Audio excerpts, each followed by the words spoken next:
Ronnie is not responding properly. I'm maintaining a little bit of a stoic silence. Yes. You're putting pressure on Ronnie. Yeah. What pressure? It's a privilege. It can't be Yeah, a it is definitely a privilege. It's not a pressure. So only you clarify. It's a privilege, not a pressure under any circumstance. 14. So yeah, you, Pali, you've got a member. I've given you a member. Now you just work on it. We'll hold Ronnie to it. That's interesting. Dr. Batra, how are you doing? Super, super. Thank you. Looking forward to hearing Ronnie. Yes. Hi, Mukesh. How are you doing? Good, good, Ronnie. Looking forward. Okay, it's 12 o'clock. Shall we start the meeting? I think we should start. Yeah. Yes, Satyan. Satyan, mute everyone, please, except. Pali, we'll start. I'll mute everyone. Yes, yes, please.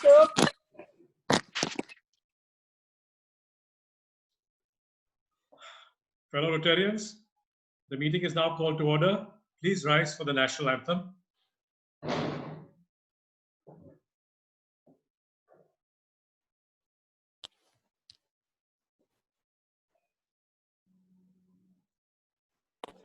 Jana Gana मन अधिनायक जय हे भारत भाग्य विधाता पंजाब सिंध गुजरात मराठा द्राविड उत्कल बंगा विंध्य हिमाचल यमुना गंगा उच्चल जलधि तरंगा तव शुभ नामे जागे तव शुभ आशीष मांगे गाहे तव जय गाथा जन गण मंगलदायक जय हे भारत भाग्य विधाता जय हे जय हे जय हे जय जय जय जय हे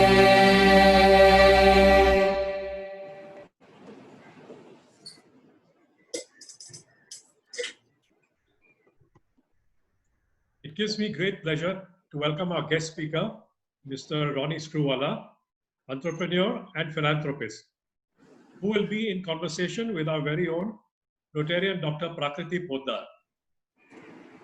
May I now request Honorary Secretary Satyan Israni to make birthday announcements.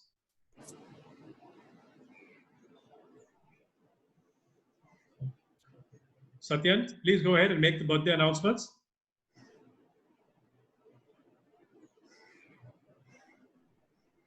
Can you hear me? I think his frame is frozen, Fali. All right, and maybe I will. 15th July, past President Neerav Shah. 16th July, Rotarian Rekha Tanna. 17th July, Rotarian Dr. Indu Shahani. 18th July, Rotarian Kamal Bulchandani. 19th July, Rotarian Dr. Ashok Kripalani, and 20th July, Rotarian Pradeep Gupta. I'll let you all into a secret. On the 18th of July is also my birthday. I wish all the birthday ladies and gentlemen a very happy birthday to you and many more years of active Rotary service. My sincere thanks to Ms. Anvita Shah, Doctor of Rotarian Anand Shah, for a donation of rupees 75,000 towards the Lighthouse project. Anvita is a senior at the Parsons School of Design, New York, and during the pandemic, hit upon an idea and launched Creative Cafe, a creative and virtual learning space where she teaches something new and essential while raising funds for those in need. Thank you, Anvita. Thank you, My sincere thanks also to Aryaman Kejriwal, son of our Rotarian Manish Kejriwal, who single-handedly raised over rupees 8.5 lakhs as part of the crowdfunding measure of Cathedral and John Convent School, which he has donated for meal distribution as part of our COVID relief efforts. Thank you, Aryaman. It is also with pleasure that I announce our Rotarian Hiren Kara as a 100% attendance record for 21 years. An amazing feat indeed, and definitely deserves a resounding round of applause. Thank you very much. Thank you. Farad, may I now request you to please introduce our guest speaker, Mr. Ronnie Screwvala.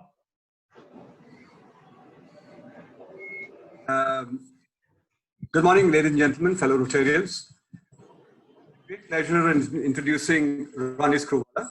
Ronnie is a first-generation entrepreneur who's founded cable TV in India, built one of the largest toothbrush manufacturing operations, and went on to create a media and entertainment conglomerate, as you all know, UTV, spanning television, broadcasting, digital, mobile, and motion pictures, which he divested to Walt Disney in 2012.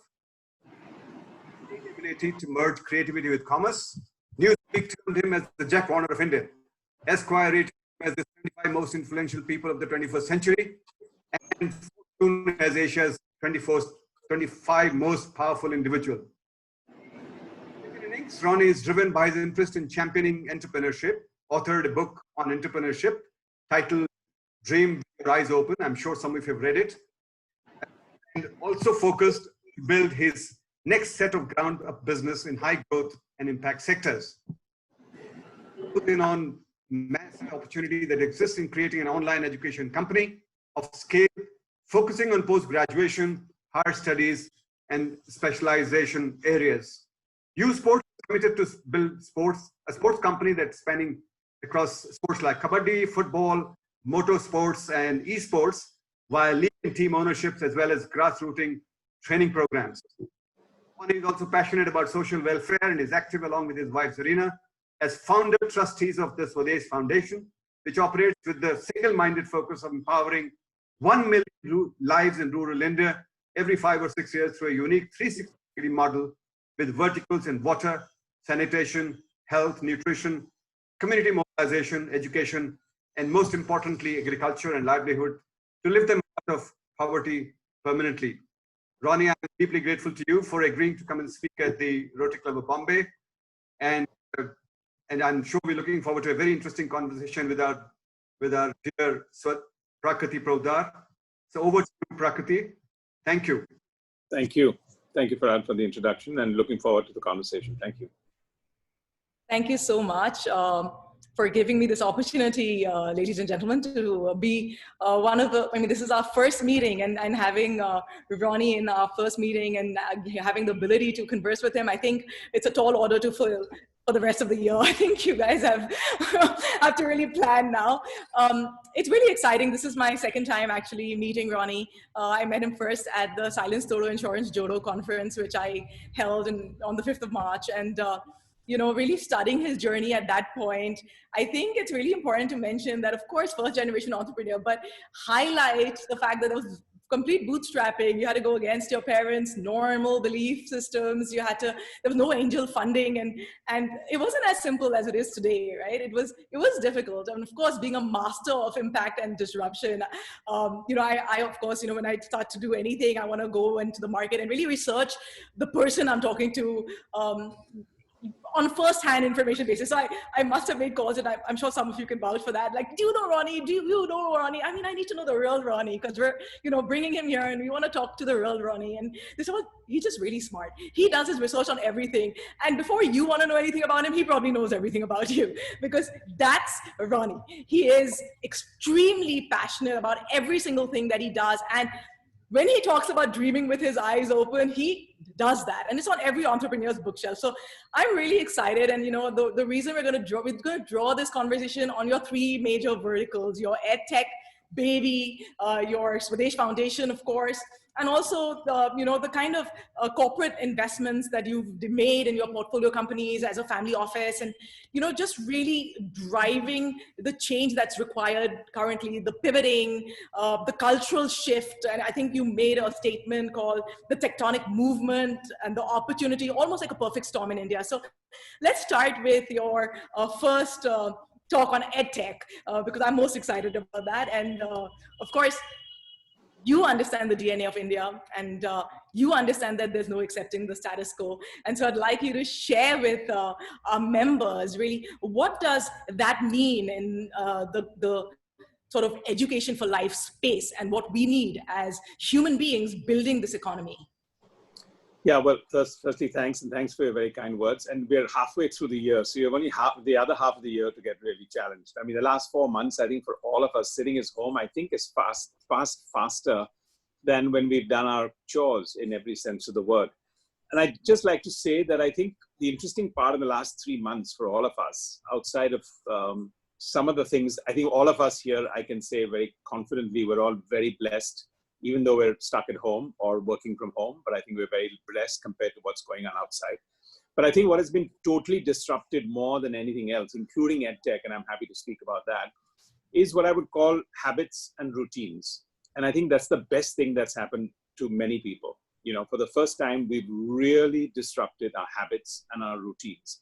And if you just introspect what's the implication of that, I think it has a long-term implication in everything that we think and do. So to me, it was a penny dropping moment that we're so much a victim of our own habits and routines, and now it's completely broken. And when something is broken, and when you press the pause button or you press the stop button, you have 2 ways to go. You can just press the pause button, and whenever everything goes back to normal, you go back to normal, or you press the stop button, in which case you recalibrate yourself. And I think to me, the last 2-3 months has been a situation of how does one recalibrate now that one has been forced to. And I think the way we harness technology, the way we do so many things will be very, very different. But this particular one is extremely important from that. So I think I just want to put that into context and just leave that as a thought. What are the other sort of habits and routines we've all left behind for sure, or the ones we haven't really left behind and we'll pick it up? And I think that might differentiate, the in-COVID period that we're in versus the post-COVID period that we're in. To give you a sense on overall EdTech, and I know if there is 1 or 2 or 3 things that everyone talks about today, the grim part is, outside of the pandemic that we have, is the big problem. We have a reverse migration in this country. And I think when we look at the sunshine industries, everyone talks about the healthcare and the EdTech sector. But for me, just a few things, because I need to go back and put that into context rather than just giving that. I think when I exited the media and entertainment business, which I was pretty much deeply involved with for almost 15 to 20 years, and exited the company and sold it to Walt Disney in 2012. And mind you, I want to also emphasize that at that time, exit was not as coveted a word as people look at it now. I think later on in the last 5 years, that's become something where everyone aspires to. But at that stage, it was almost like I'd abandoned something, not being fully aware that it was 20 years journey in the media and entertainment space. So pretty much in 2012, when I was at that crossroad to figure out what I wanted to do for the next minimum 15 years of my life, and in that 1 year, there was a transition. I was examining all the opportunities. One of my first things was that we had a small not-for-profit, which my wife and I ran, and we wanted to scale that up. And we'll talk about that when we come to the Swadesh Foundation, what my trigger was for that. And the other one was I really wanted to either be an investor or to start all over again. And I think in the first year, because I was transitioning Disney and UTV together, my focus was really that I didn't have much time. And therefore, for that 1 year, I became what I would call a private equity or an angel or a venture capital investor. And at the end of that 1 year, I think it was quite clear that I'm a doer and not an investor. I just felt in my DNA, it was something that I wanted to start and build something completely from scratch and on my own. And that really drove me to take the decision of what is the next sector that I could impact. So my background was to therefore sum up what were the things that I had gained in the last 15 years that I could bring to the table in the sector that I would go to. And I think for me, the 4 or 5 things that I took away, and I'm just giving that as examples so that you understand why some of these things and how we transition. And basically, we're here to hear stories anyway. Education is storytelling as much as media is storytelling. And I think that's very important. So the couple of things that I thought I brought to the table for the next, what I wanted to do was, one, a deep understanding of consumer. I think you can't really succeed in media unless you really understand and be able to preempt trends. And you can't preempt trends unless you actually understand the consumer in great detail. The second was my first generation entrepreneurship obsession to scale. That anything you wanted to do, and especially in a country like India, if you're not doing something at scale, you're probably not doing much. The third was building a brand. And I think for that, to build a B2C enterprise, meaning a consumer-facing enterprise. So with these 3 things, that's where I felt what impact or what sector would I go into. And after about a year of meeting tons of people, I settled down on the education sector. And there, the K-12 sector is highly regulated in this country, like it is in most countries, you know. And I think today, for many of you, you've heard there's a fair amount of high capital raise happening with companies like Baiju and some of the others, but that's all in the what I would call supplemental K-12 space. But really the problem that one wanted to solve was that actually our schooling system is not as bad, but our college system onwards is really where the challenge goes. Because part of our big challenge in India is not the pursuit for degree and the pressure from parental and job opportunities to pursue degrees, but we miss out on the soft skills. And I think in India, the soft skills are almost as important as the hard skills in the degree. So I think to solve the problem that there are about almost 100 million people, 125 million people who should have done their post-graduation and should be in the working, but only 1/3 of them have actually done that, which means that 2/3 of our population goes in to the working life for socio and economic reasons without really having tanked themselves up for the right kind of knowledge. And therefore, the only option for them to go about was online. So using a technology that we did and building the platform and building the learning experience is really how the formation of UpGrad happened. But sorry, I'm giving you as a long one, but this was just something for me to sort of relate and make you understand that the core is that a working professional starts their life at a very early stage. And I'm a strong believer that now every 3 to 4 years, all of us, including every single person here, all of us have arrived, all of us may have had our own levels of success. But if you want to really pursue, there's no question about the fact that every 3 to 4 years, we'll have to undertake some sense of formal learning and specialization in what we want to do. And that's pretty much how UpGrad came about. And that's what I'm hoping to do outside of our not-for-profit for the better part of the next, however long it takes. Thank you. I think one of the things that you mentioned before was really being able to innovate and not copy paste, which you've claimed is one of the most important things for India to do, especially given the fact that we have a population that can do this. And the call to action, the address of the fact that we needed to really change our education system from the information leading to conformity was really something that went beyond the call of action, because as a copycat culture nation, we really haven't had much innovation, and you're clearly focused on building innovators even within the corporate space. Yeah, and I just to interrupt, sorry, but I wouldn't say we're a copycat nation, but I think we've been a nation growing up a lot on what we would call the cost arbitrage, so we haven't really focused that much on origination and intellectual property and wealth creation from that. So outside of the manufacturing processes or the businesses to the manner born, I think the focus has really been more on arbitrage. And the entire middle class of India came about because of the IT sector and industry. So my point was more that we need to take that one step higher where we originate and create intellectual property in whichever form. Perfect.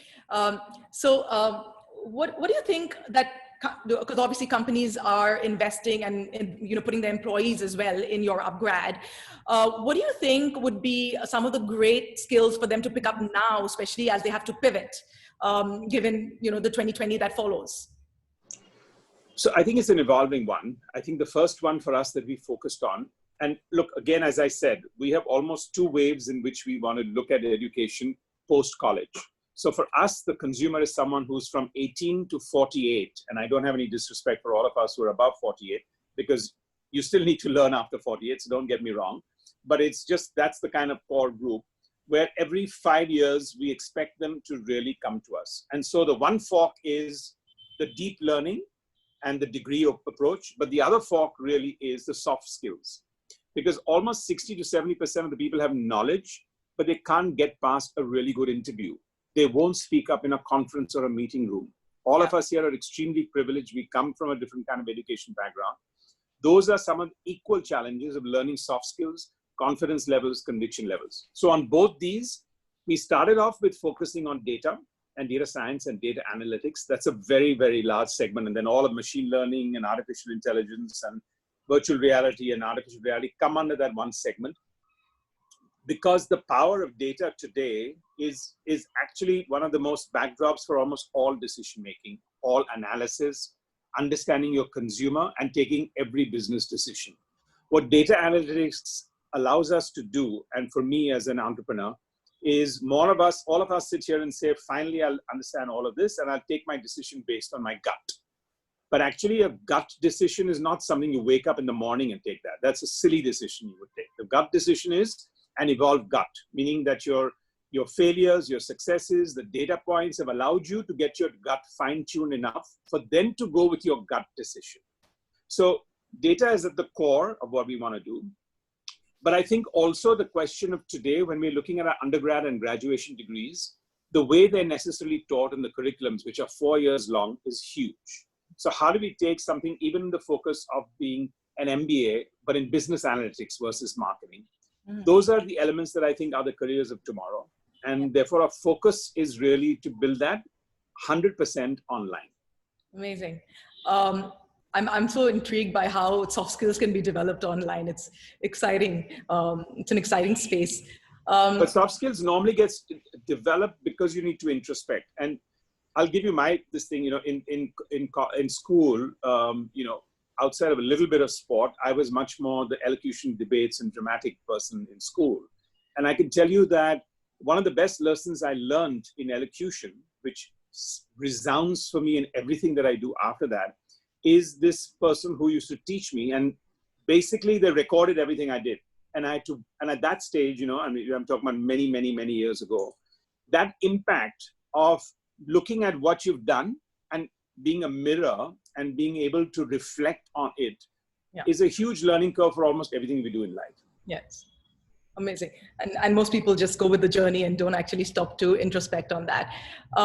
Your forte, really, your uniqueness and your personal cutting edge, I think, has been really, as you mentioned, to understand the consumer, to understand the trends. And this you've taken into your portfolio companies or the companies that you've invested in, or even the companies that you're growing or mentoring. And I think that from what I've noted is that you really look at the psychology of the entrepreneur more so, because you can provide all these other sort of skills for them to fall back on in terms of the market analysis, etc. What are you looking for in that entrepreneur with his gumption, sticking power, his ability to be flexible enough to, what is it that you're looking for? What is the powerful combination that is needed to build a success story out of the people that you sort of invest in? So look, I'm not a professional private equity or venture capital or angel investor at all. But all I can say is, because I'm an entrepreneur, I can look from it from a very, very different perspective. At the core of it, what one is looking for is the ability to solve problems. And when you look at that, it's a broad segment. It's not a narrow one. It's not one of those things where you're looking at somebody who can just click his finger and solve problems. Not that. Because with that, you need to be a great listener. You need to have curiosity. You need to understand your market. You need to build teams. But at the core of it, I'm looking for a problem solver. And I think all my interactions with the entrepreneurs that I work with very closely or invest in over periods of time, and I've done less of that because Upgrad and Swadesh takes now bulk of my time, so I'm doing less of that, is really looking at them in different surroundings and situations. So I think, like all of us look at, 2 or 3 interviews, I think the question of going running with them, playing a sport game with them, traveling with them, understanding idiosyncrasies of how they behave and interact, those are the ones that you pick up. But at the core of it, my answer is problem solvers. It's interesting. I know that at this point, because we were running this mental health helpline, a lot of the youth were disenchanted with, with obviously what the situation is. And a lot of them, like, we really are privileged that we have the capability of supporting ourselves. But that disillusionment has gone into the education space as well, has gone into the workplace. I mean, we've had companies that have called and said, can you please handle the mental health of our employees? Because it's very difficult given this period of lockdown. And of course, Farhad said, don't talk about the lockdown, and we've done that enough. But there is a sense of responsibility that I think all of us who are slightly privileged have, to be able to build a support system. I think that is sustainable in our own ways. And I know that we'll talk about the migrant workers with your foundation at a later point, but I'm sure you've thought about how we can aid with this current sort of economy. I mean, our youth were always the most at risk of mental health disharmony, and we still have that, and I know I'm not sure how, and I know that this is a holograph of things that we can do, but I'm not sure what lead that we should take to be able to aid society at this point. So I mean, look, I can say we've done town halls of 1,500 people and down to about 4,000 people that I've done in the last 2-3 months. And at the core of it, if I can summarize it, because there are multiple issues, and I'm just saying it from my personal perspective, is this air of extreme uncertainty, because we all start our conversations by saying we live in uncertain times right now, and it's such an uncertain situation. Absolutely, there's no question about that. We've been struck with something, and it is uncertain because all of us love to be in control of our destiny and about our next step and what we do the next minute, and we're not. So to a certain extent, we've lost control of our own situation. And from that point of view, there's an uncertainty. But I would say for the younger generation today, reducing that level of uncertainty can bring a lot of balance. Because actually, when we're looking at the challenges, it boils down to getting the right sense of balance. And for that balance, you need to remove uncertainty. So it could be steps that every organization does. Like, for example, within a month, we knew that we just told everyone, including our social workers and everywhere else in all our companies, look, we're going to work from home till at least December 2020. Yeah. That allows people to acclimatize on that, maybe go back to their family, relocate, let go of their PG accommodation, do whatever it is that they think they need to do. So 20%, a sense of certainty and balance already comes into your life. The second one is, look, performance is going to be important, but we're not going to lay off people, but we may not be able to do increments, or we will do pay cuts or whatever else. A certain level of certainty comes about. And I think today, more than ever, leaders need to, be extremely candid and not try and be more inspirational and polite, but really be real and candid. The younger generation looking for real and candid comments. They want to know that the person on top knows what they're talking about, is telling it to me as it is, and is not going to suddenly one fine day after another month come and tell me something else.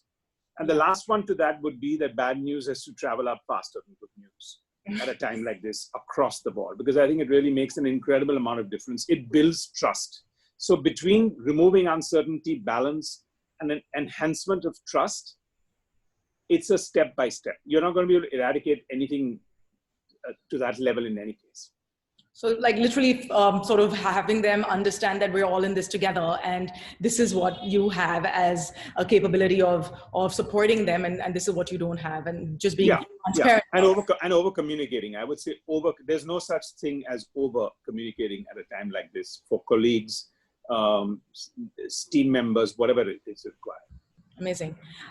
So I was going through your Swadesh Foundation and looking at all the work that you've done. And I think you're led by John Lewis's statement, which is, if not us, then who? If not now, then when? And I think that you've actually sort of taken that baton and run with it with your programs. I think last year there was 49 crores you spent on just the upliftment and enrichment programs that you've had. And I think you look at frugal innovation in that space as well.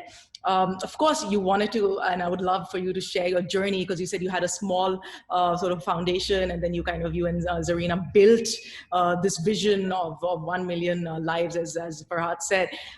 Really talk about what that journey was in philanthropy, and how that's been fueled a little bit more at this point.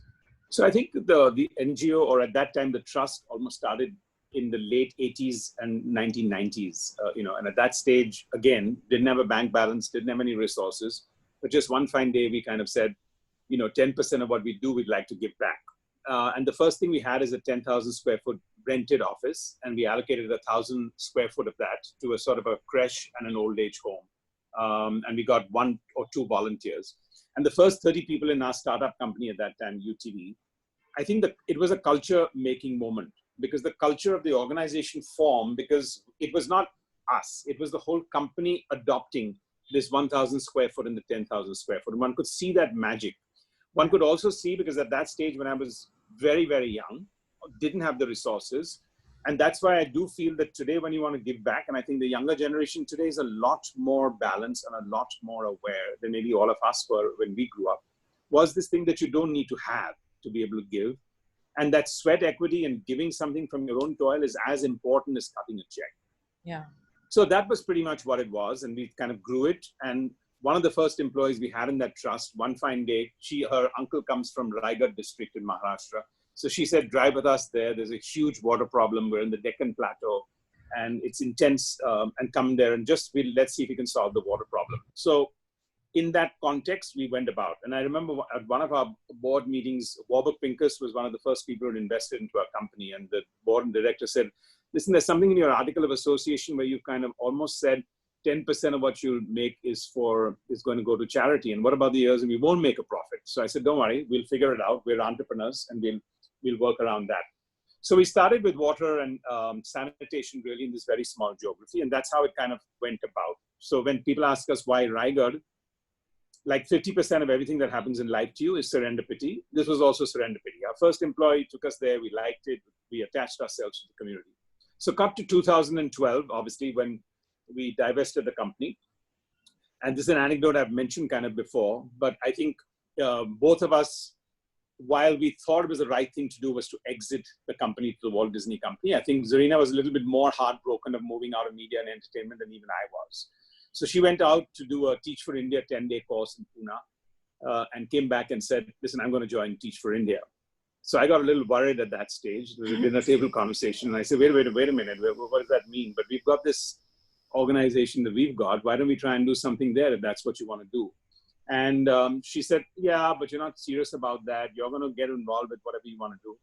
So it was one of the most expensive retention statements I've ever made for anybody that I want to retain, where I said, look, why don't we lift 1 million people out of poverty every 6 to 7 years? So she kind of looked at me and said, are you serious about this? And again, I mean that because serendipity is a strong word for me as a takeaway. You know, sometimes you walk into a situation, sometimes you do things based on what is least planned.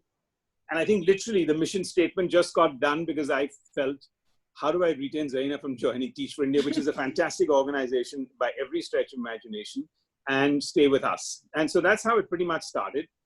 So the same year in which I was meeting a lot of people, 2013 and 14, for education and figuring out what I wanted to do there, is the same time when we met about 400 NGOs across India. And it was incredible. Our most inspiring ones were when we met an organization called BRAC in Bangladesh, when we spent 3 days there. Professor Faisal, he's pretty much like Professor Yunus is in the micro housing finance and the Nobel Prize winner. Professor Faisal, and he just passed away about 2-3 months ago. Incredible NGO that he built there. It was a holistic model. In my opinion, it looked after, I would say, 25% of the GDP of Bangladesh because they had the #1 dairy plant. It was for the people, by the people. So that model struck to us when we came back and we realized 3 or 4 things that we wanted to do. 1, we didn't want to cut a check. We wanted to be fully involved. 2, we were entrepreneurs and we wanted to build an organization and do it our own way. 3, with my obsession of scale, whatever problem we wanted to solve, and especially if it was a not-for-profit space, one wanted to do it at scale. And 4th, one of the most important things in that 1 year of research I found is that all of us do a lot of work, and there's an incredible amount of sweat equity that goes into giving back. But we keep doing it the same thing for 10 years, 15 years, 20 years. You talk to somebody and they say, yeah, I've been at this school and we've been doing this for 20 years. And I'm saying, but in the 20 years, what's been the impact? So to me, I was obsessed that one needed an exit plan. You go into a geography and you should be able to exit it in 6 to 7 years. Now, of course, in the first month, I started using the word exit and everyone calmed me down and said, you can't, for not-for-profit, start using the word for exit because then these people will think you're come there to abandon them and you're going to leave them one fine day. So we changed the exit word to the word empowerment. Yeah. But essentially, those were our 4 core fundamentals. take a holistic geography of 2,000 villages that we took in 7 blocks in Raigad, all consecutive and fully related, and solve all the problems. So our key mission was, for each line was, we would have water with 2 taps inside each home. And that 2 taps into each home actually took 3 months of deliberation, because the community was saying, no, no, no, but you'll dig my, this thing, and the cost was 20% more. But we said, this will be a much more liberating moment, because even if you get them to a standpost versus the 3 miles that they were walking, to get that 2 taps in the home, and skeptics told us it'll be a lot of wastage in the house, because your metrics is you need to use about 200 liters per household per day, otherwise you're wasting good water. All those habits came through, and to us it was very important that we stuck it out and said we'll put 2 taps in each home, because that is really raise the esteem and self-esteem of the people there. Then the second one was an attached individual toilet for each one. We do a lot in terms of, in India, thinking of community toilets, but to me, the individual toilet in Zaina was very clear. They won't use it if it's not an individual toilet. And then the whole thing is you go out and build toilets, but you never open defecation free anywhere because they haven't used it, and they start using it as storage facilities. In education, we want to do everything ancillary. A lot of people are setting up schools, and we think there's nothing wrong with that. But for us, spending money on brick and mortar versus actually augmenting the teaching system. So from opening a library, and we've done about 500, 600 libraries. We have about 1,200 schools and 800 Anganwadis in our geography where we work. And 500 of them, we put libraries. Those were attendance moving, needle moving, magical moments. Because suddenly now, but it took some time, because the principal had to accept that a period would have to be taken out for the purpose of library, and it wasn't just one of those after college or after school visits for them. And the last one that I think was needle moving for us in education was career counseling. Something so basic we take into account here when we come from the education system we come in, where we are always being asked, what do you want to do when you grow up? But I don't think anyone in rural India asks the kids there, what do you want to do when you grow up? And if you see the answer there versus 2 years of career counseling and whatever else. So that's our deep. And my final magical one for all, because for me, all roads lead to livelihood. And there, it's something that I think, again, because of our entrepreneurial background, we've been able to make a very different approach to it. So we look at our geography with a GDP approach. And what do I mean by that? About 30% of our people are below 50,000 rupees per annual income for the whole household. About 40% other is between 50,000 to 1,50,000, and then some of the others are above that, but less than 2.5 lakhs. Now, if you want to quadruple their income over the next 5 years, which was our goal, for us to be able to then empower and exit. And the reason for me is that they don't have money in their pocket.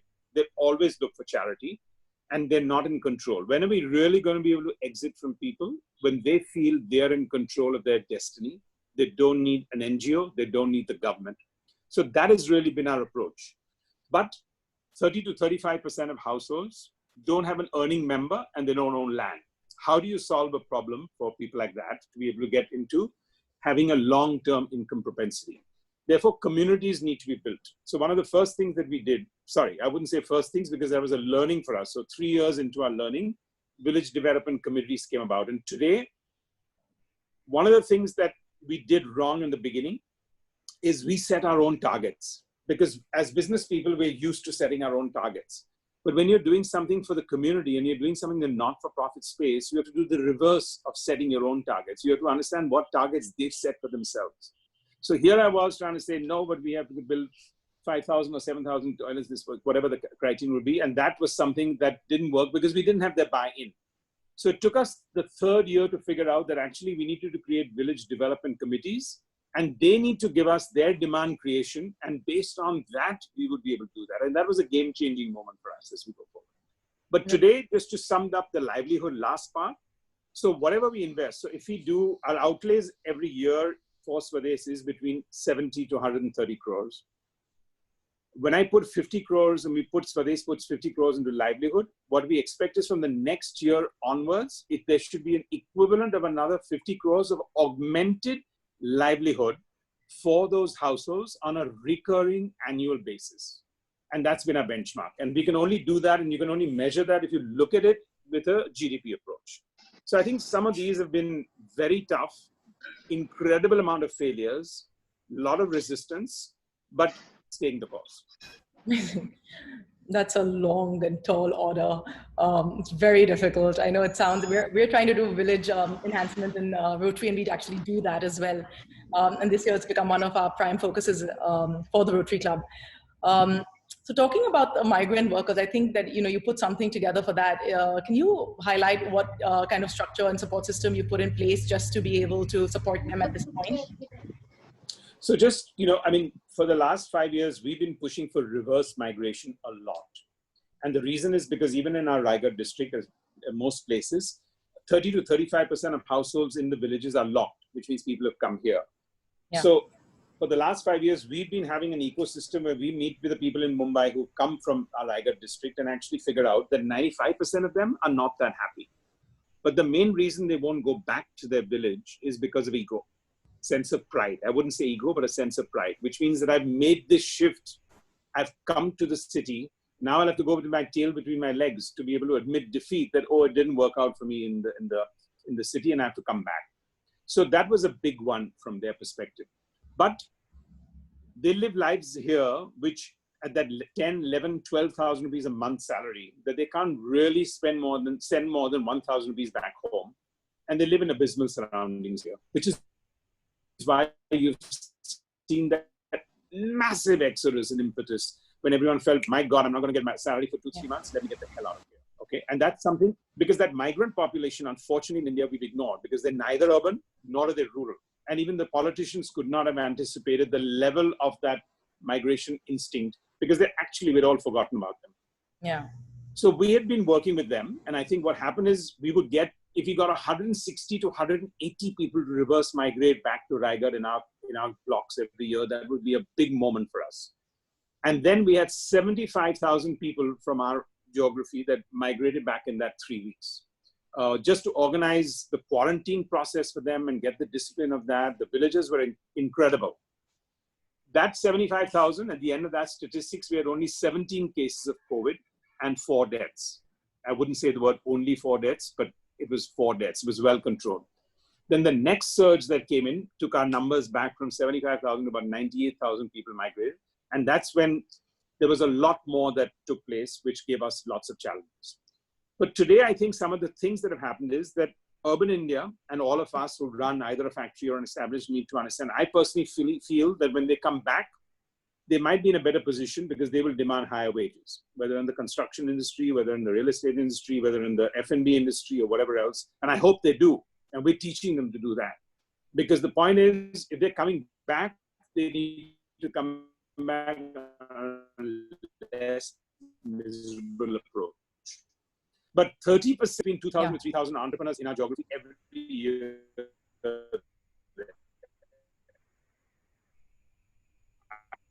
Either through cashew or other situations there, poultry and per 100 basis, 65 to 70 do want to come back to their jobs open up. But a lot of them want to come back with a 30 to 40% to 50% hike in their salaries, which is going to be challenging for the next 1 year because firstly, 1/3 of them will be needed back, but the people who will be needed back, I think will come back in a better habitat. Better equipped to demand. I actually relate to this because I was working with Round Glass Foundation and we're doing a lot of work in Punjab. And it was a ghost town because all the youth are there and the elders are there and maybe the mothers are there. But creating a sustainable environment was difficult because the core workforce because we've taken them for granted. That's why. And I echo this whole sentiment of like, let's bring them back to the villages. Only then you can kind of sort of grow these villages to be independent and independent. Yeah, but I think this time when we have to bring them back, we all have to introspect. All of us need to introspect, whether it's for our domestic help or whether it's for the peon in the office or whether it's the driver or whether it's whatever it is, we need to introspect. Yeah. I'm going to, have other people also ask you questions. So I've been told through WhatsApp that, I have to give them space. But I want to end with two quick statements. What is a tagline for Ronnie Screwvala? What would be that tagline for yourself? Tagline? I don't know. I think, I hope it keeps changing every year. It'd be very boring if it was the same. Right now, I think my tagline is less for more. And a life hack for everyone. Yeah, I mean, yeah, I'd go with less for more. I don't have too many of these taglines. I'm not very good at this, but I have to say, as you kind of sit at home and you're introspecting and you're forced to look at different things, I think, yeah, I think as we grow older, we look at focus a little differently than when we were young. But I think less for more is a mantra that I think is working quite well for me in the last 4 months. There's so many things that I've stopped doing that I used to do. And there's so many things that I thought I would like to do. I'm spending much more time doing. And this is in the business sense, personal sense, any sense you want to do. And so I'm going to open it to the floor and they can ask questions. Thank you so much for your time. It was lovely. Thank you. Lovely. That was very nice. Thank you. Thank you. Farhad, thank you very much. Thank you, Prakriti. Thank you, Ronnie. That was inspiring, interesting. Thank you, both of you. Yes, let's open it up to the members. Prakriti, will you take over and ask members? Mudit is the first one who always likes to ask Yeah, questions. because if one or two members start raising their fingers, I just feel like Arnab Goswami then, and that's not what I want. So let's start with Mudit. Thank you. Thank you, Ronnie, for that inspiring talk. For those who want to be inspired further, please read his book, Dream with Your Eyes Open. Okay, my question, Ronnie, is your education venture is great on virtual learning, but are there jobs in the world? I mean, the jobs have collapsed. Even the existing jobs are not there. And running a business is a nightmare now. Your comments on jobs. Yeah, I mean, I think there's no question about it that the worst is still to come. If we think the worst has already arrived, I personally believe the worst is still to come. But I'm not trying to solve the problem for 2020 and 2021. I think for what we want to do and up that, and in terms of the fact, education and learning is actually counter-cyclical. I mean, in the sense, it's counterintuitive and it's definitely acyclical in that sense. And I think when things go really bad, people turn actually to sort of learning and whatever else. So to us, the moment here today is, it's going to be tough. It's tough from an economics point of view. But even when we take our courses, everyone knows that our courses are deep learning. So at the end of 1 year, they'll have to figure out where they'll go. And my only single message to a lot of those people there, sorry, I need the dog out of the room.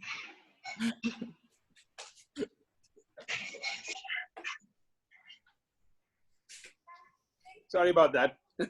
But my singular message on that one would be that we have to plan for the longer term.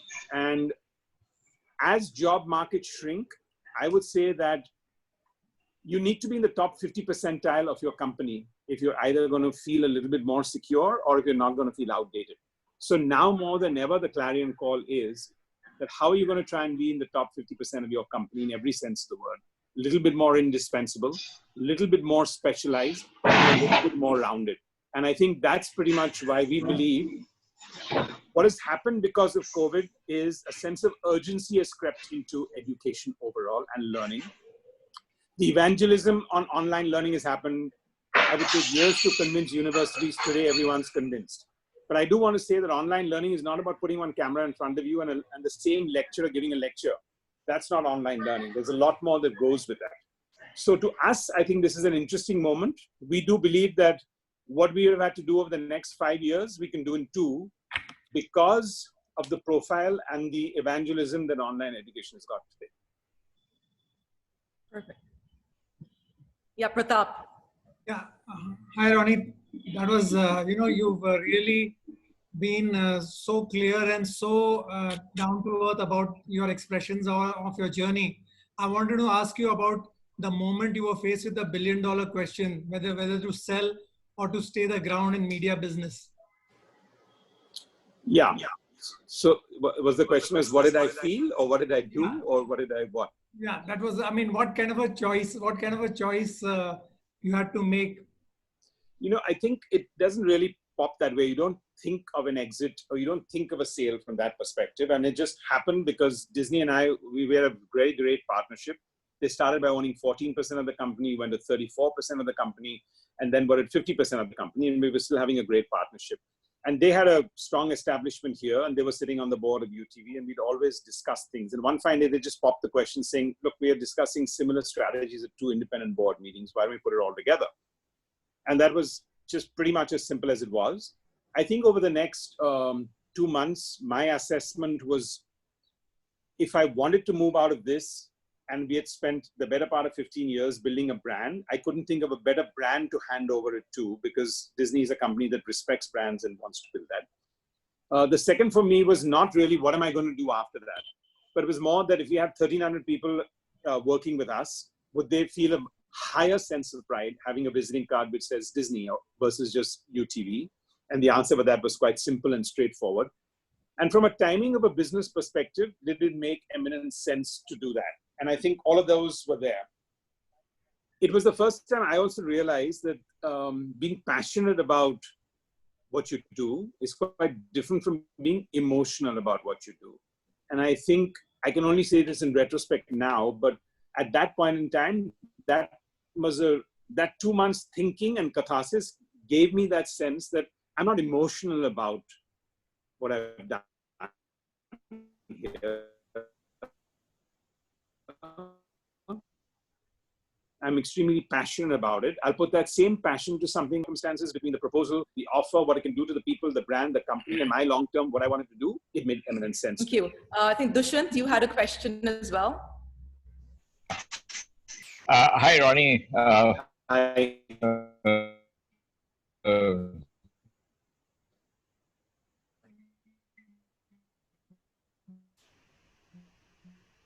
It's a pleasure to reconnect with you. And when anybody comes across in scaling up any business enterprise or any social enterprise, this is the HR, the people, the team. What has been your approach to create? How did you get the team to work in a completely different field than the media? And how did you recognize the people in leaders? How did you gather the people to achieve your objectives? Which is always a challenge to scale. Firstly, Dushyant, when I moved out of media, there is not a single person that I worked with in my previous avatar that I took anywhere. So there was a completely reboot. Let's be very clear. And I'm a strong believer in that, because otherwise one would stop learning. I can't understand why people bring a lot of the people from their previous job all the time, because then I'm saying, but you're going to be with the same people, and where's the fresh learning? How are we going to grow as individuals ourselves? Second, it obviously picks up media and not-for-profit. It would have been a disaster in any case. I don't think I'll be able to change that culture for most people. I did a lot of changing myself on my own. But I think at the grassroots level today, there are incredible amount of people who want to do a lot of great work. So wanted to find the right mix between moving corporate people into the not-for-profit space, because one needed that sense of strategy and planning at that level. If you wanted to impact that number of people and run an execution foundation, you needed a management core people. But I would say 75% of our people still come from the ground. I mean, we have 25 people in our Mumbai office, but the balance of our 300 staff is actually from the Raigad district, live there, stay there, and we have 3 offices there and only a small Catalyst office here. So taking people from the ground was important. Training was important, more so for what we wanted to do: solve problems at scale, do a fair amount of research, community mobilization were the important ones. And then attracting people at the CEO level, at the fundraising level, and at the strategic planning level from corporate India were the 3 big things that I think, and it took its own time. And it's an iterative process. Whenever you're starting new, you're going to have that churn of people where you've thought these were the right people, then they didn't work it out for them, they didn't work out for you. You'll have a higher sense of attrition for that first 1 year, 2 year.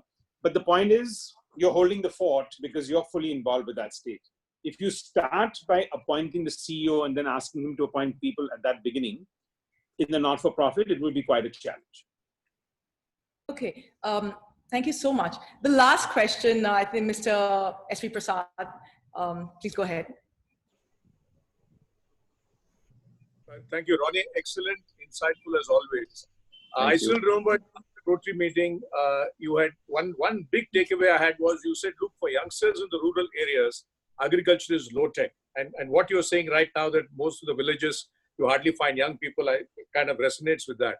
The question I had, rather more a query I have is, these migrants, reverse migrants, and the challenge to keep them there. Now, how do you what kind of domain knowledge or core competence you're planning for them? Because if you're saying 1 lakh migrants are to go back, 30% will hopefully remain. You're talking of 30,000 people. And then you're talking of 30,000 into 4, you're talking 120,000 in terms of the family. Yeah. Numbers are huge. So what kind of domain knowledge? And sorry, another question unrelated is, you have sold your business, but it's also fascinating you still produce movies. Why it's how do you manage that? Yeah, so to answer the more important question, which is the first one, and then I'll give you the second part, which is a little much more easy.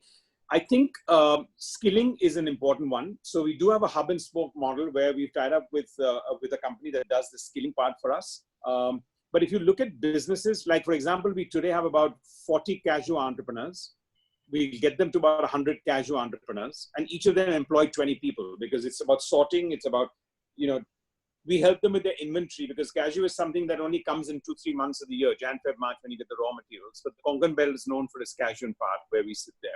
So, and dairy entrepreneurs, people who can own 2 or 3 cows and then look at the level at which we do that. So between goatry and animal husbandry, drip irrigation and drip farming, entrepreneurship at the cashew level and some other levels, and skill development, those are the 4 elements where we think, and we have to do it at scale. So when we do drip irrigation, we do 100 acres, 200 acre plots, and then do it multiple across geographies.